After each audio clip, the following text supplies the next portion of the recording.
सुबह के 9 बजे हैं।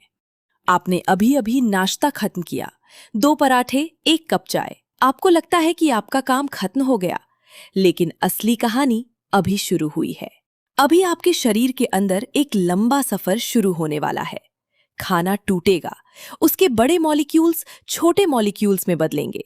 कुछ न्यूट्रिएंट्स खून में जाएंगे, कुछ लिम्फ में, और जो शरीर के काम का नहीं है वो आखिरकार बाहर निकल जाएगा। इस पूरे सफर में कहीं एसिड काम करेगा, कहीं एंजाइम्स, कहीं बाइल और छोटी आंत की माइक्रोस्कोपिक स्ट्रक्चर्स हर जरूरी न्यूट्रिएंट को एब्जॉर्ब करने में मदद करेंगी। लेकिन सबसे इंटरेस्टिंग बात, आपका डाइजेस्टिव सिस्टम सिर्फ खाना तोड़ता नहीं है, ये तय करता है कि क्या एब्जॉर्ब करना है और क्या बाहर निकालना है। आज हम फॉलो करेंगे आपके ब्रेकफास्ट के एक एक निवाले को, मुंह से लेकर लार्ज इंटेस्टाइन तक। और अगर आप एसएससी, रेलवे, यूपीएससी या किसी भी कॉम्पिटिटिव एग्जाम की तैयारी कर रहे हैं, तो इस सफर के दौरान मिलने वाले कई छोटे फैक्ट्स सीधे एग्जाम में काम आ सकते हैं। तो तैयार हो जाइए, क्योंकि अब हम एंटर कर रहे हैं आपके डाइजेस्टिव सिस्टम के अंदर, माउथ कैविटी से। यही डाइजेस्टिव सिस्टम का पहला मेजर स्टॉप है, और यहाँ डाइजेशन की शुरुआत होते ही 3 चीजें साथ साथ काम करना शुरू कर देती हैं: टीथ, सलाइवा और टंग। क्या आपको पता है कि माउथ कैविटी भी असल में 2 हिस्सों में डिवाइडेड होती है? पहला हिस्सा है वेस्टिब्यूल। ये वो स्पेस है जो लिप्स और चीक्स की इनर सरफेस और टीथ तथा गम्स के बीच मौजूद होती है। और दूसरा हिस्सा है ओरल कैविटी प्रॉपर। ये माउथ कैविटी का अंदर वाला मुख्य भाग है, जहां टंग मौजूद होती है और जहां फूड आगे डाइजेशन के लिए तैयार होता है। तो एग्जाम में याद रखिए, माउथ कैविटी बराबर vestibule plus oral cavity proper. सबसे पहले आते हैं टीथ। इनका काम सिर्फ खाना चबाना नहीं है, ये फूड को छोटे छोटे पीसेस में तोड़ते हैं ताकि आगे एंजाइम्स के लिए फूड पर काम करना आसान हो जाए। एक सामान्य एडल्ट में कुल 32 परमानेंट टीथ होते हैं। इनमें 8 इंसाइजर्स, 4 केनाइन्स, 8 प्रीमोलर्स और 12 मोलर्स होते हैं। और इन 12 मोलर्स में आखिरी 4 को विजडम टीथ यानी थर्ड मोलर्स कहा जाता है। आपके मुंह में आज जो 32 परमानेंट टीथ हैं, क्या ये आपके जीवन के पहले दांत हैं? नहीं, बचपन में हमारे पास होते हैं सिर्फ 20 डिसिजुअस टीथ यानी मिल्क टीथ। और समय के साथ ये टीथ गिरते हैं और उनकी जगह आते हैं permanent teeth. 2 successive sets of teeth होने की इस कैरेक्टरिस्टिक को कहते हैं डाइफायोडोंट, यानी पहले एक सेट फिर दूसरा सेट। लेकिन दांतों की कहानी यही खत्म नहीं होती। अब जरा सोचिए, ये टीथ जॉ में टिके कैसे रहते हैं? हर टूथ जॉ की एक स्पेशल सॉकेट में फर्मली एम्बेडेड होता है। इन सॉकेट्स को कहा जाता है डेंटल एल्वियोलाई, और टीथ का सॉकेट्स में एम्बेडेड होना कहलाता है थीकोडोंट। एग्जाम में ये दोनों टर्म्स इंपॉर्टेंट है, तो इन्हें याद रखिए। Diphyodont, 2 successive sets of teeth; thecodont, teeth embedded in sockets of the jaw. अब अगला प्लेयर है सलाइवा। हमारे माउथ में 3 pairs of major salivary glands होती हैं: पैरोटिड, सबमैंडिबुलर और सबलिंगुअल ग्लैंड्स। और ये ग्लैंड्स मिलकर लगभग 1 से 1.5 litre saliva per day produce कर सकती हैं।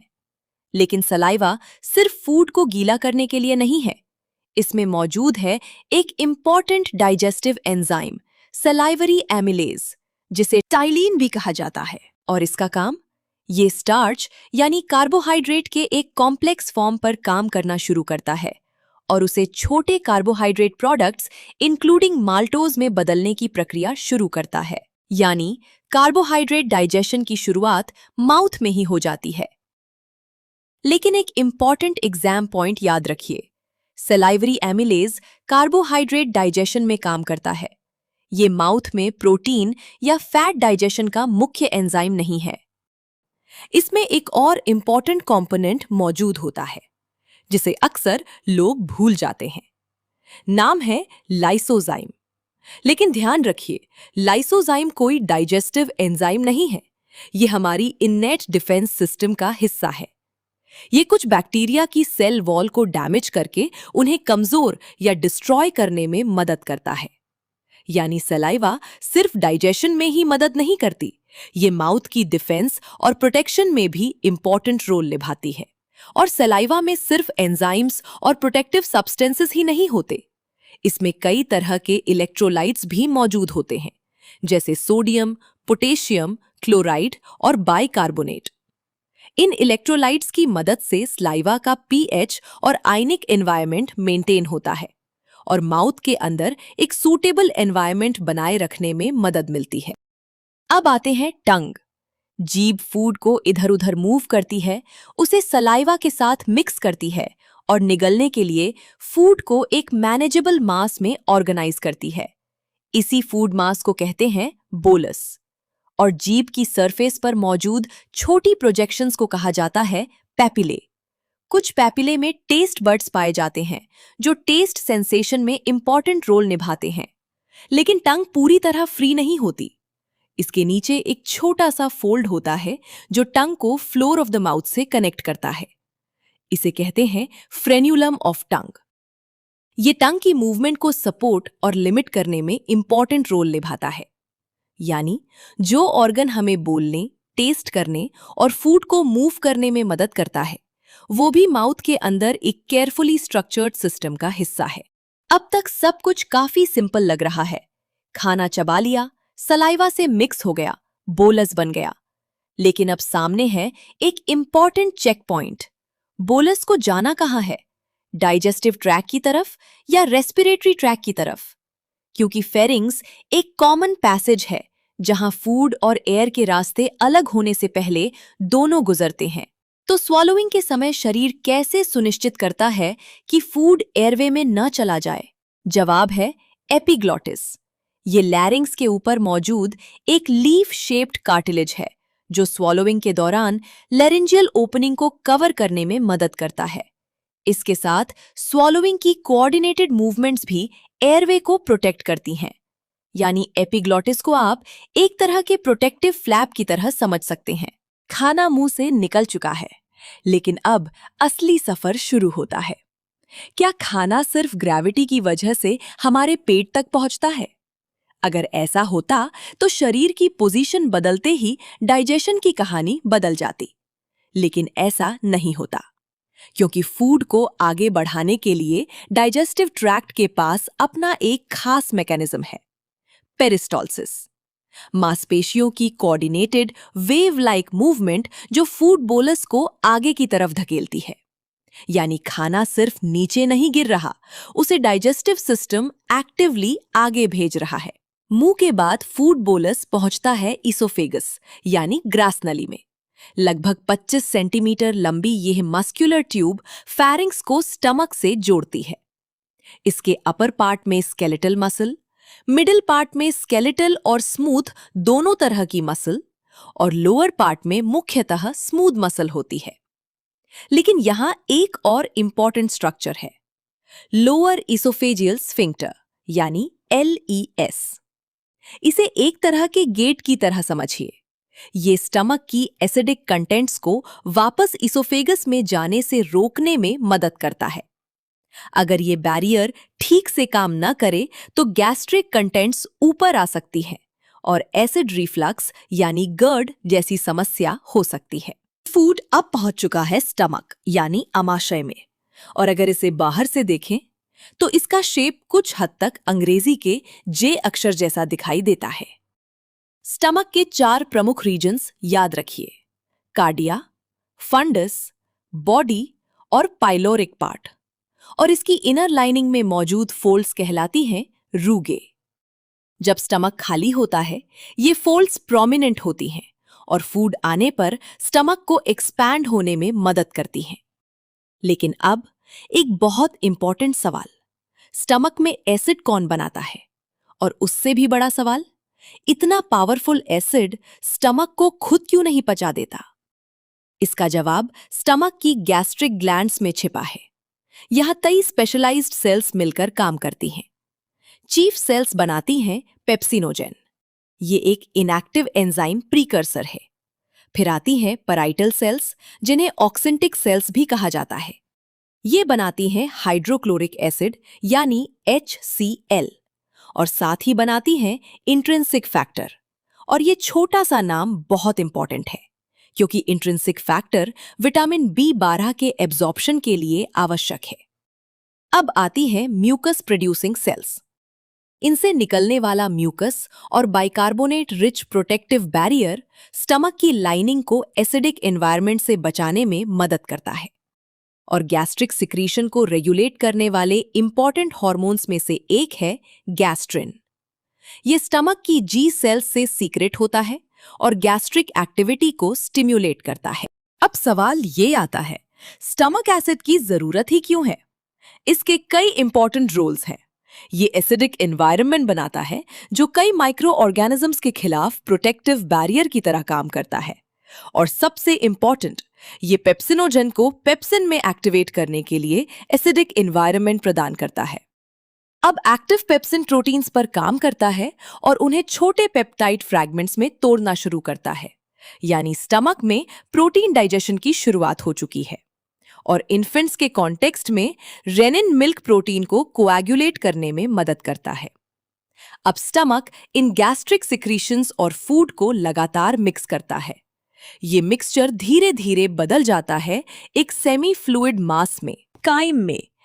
और अब काइम स्टमक से निकलकर पहुंचता है डिओडीनम में।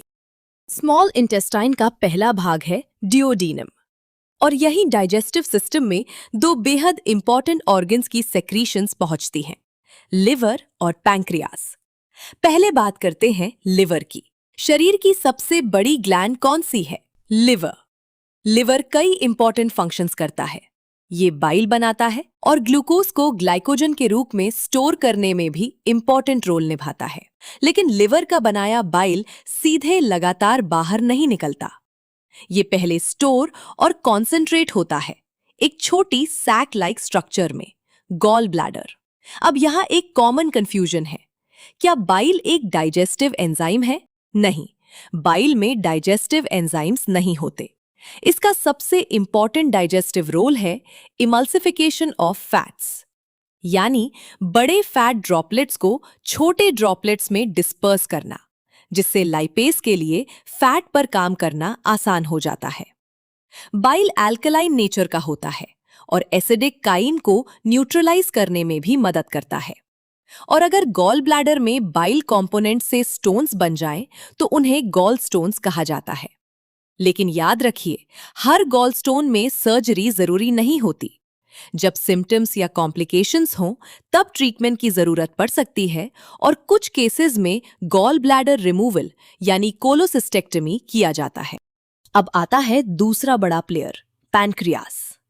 पैनक्रियास को कहते हैं मिक्स्ड ग्लैंड क्योंकि ये एंडोक्राइन भी है और एक्सोक्राइन भी।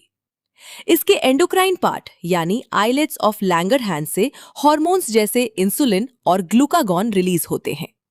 लेकिन डाइजेशन के लिए हमें चाहिए इसका एक्सोक्राइन पार्ट। ये रिलीज करता है पैनक्रियाटिक जूस।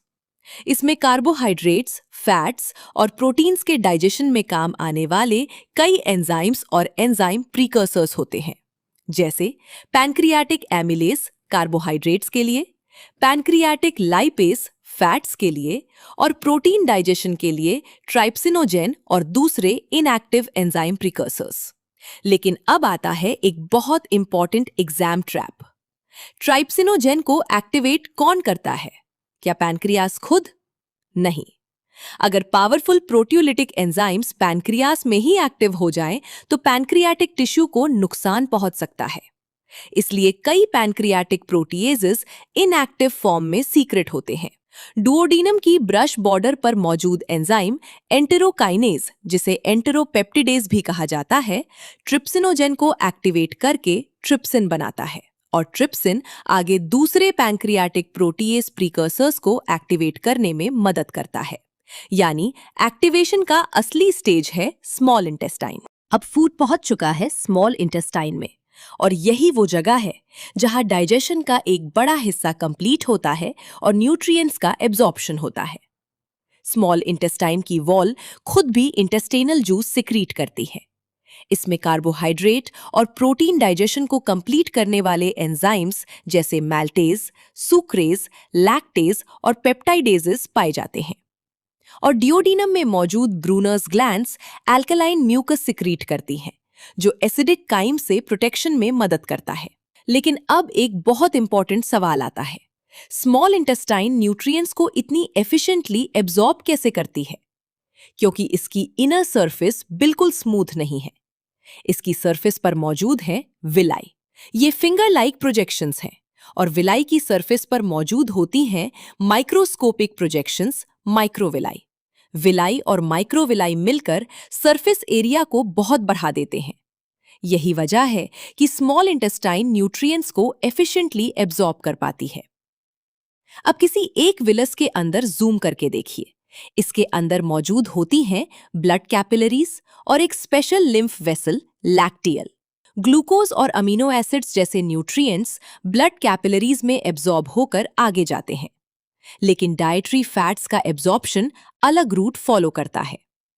फैट डाइजेशन के प्रोडक्ट्स एंटेरोसाइट्स में प्रोसेस होकर काइलोमाइक्रॉन्स बनाते हैं और ये लिम्फेटिक सिस्टम में लैक्टियल्स के जरिए एंटर करते हैं।